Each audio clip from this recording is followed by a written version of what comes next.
আল্লাহকে খুশি করার জন্য যে কোরবানি করছেন, মাঝে মধ্যে একটু অ্যাসিড টেস্ট করবেন। অ্যাসিড টেস্ট বলবো, ধরেন আপনি প্রতি বছর গরু কোরবানি করেন, এক বছর হঠাৎ করে ছাগল কোরবানি করেন,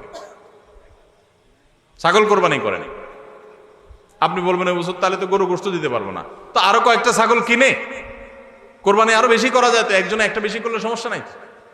ছাগল অনেকগুলো কিনে গরিব দুঃখীদেরকে দিয়ে দেন, তারা কোরবানি করে তারা গোশত খায় ফেলাকে আপনার তরফ থেকে কোরবানি হয়ে যাবে। আপনি একটা ছাগল করেন, দেখেন এটা মানাইতে পারেন কিনা নিজের।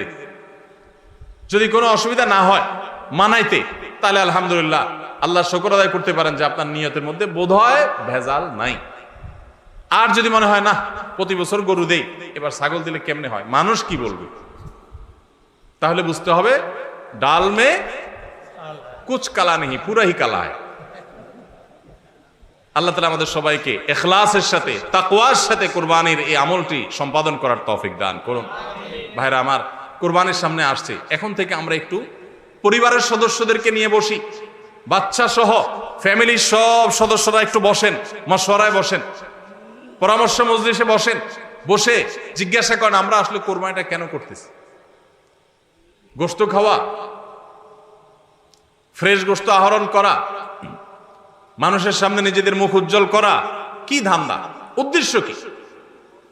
একজন একজন করে সবাই মতামত নেন এবং এটা নিশ্চিত করেন যে আমরা আল্লাহর জন্যই কোরবানি করছি। এটা কিভাবে নিশ্চিত করব? একটা তো বললাম যে বিশাল বড় গরু কোরবানি করেন সব সময়, এবার একটু ছাগল কোরবানি করেন, দেখেন তো মনে মানাইতে পারেন কিনা।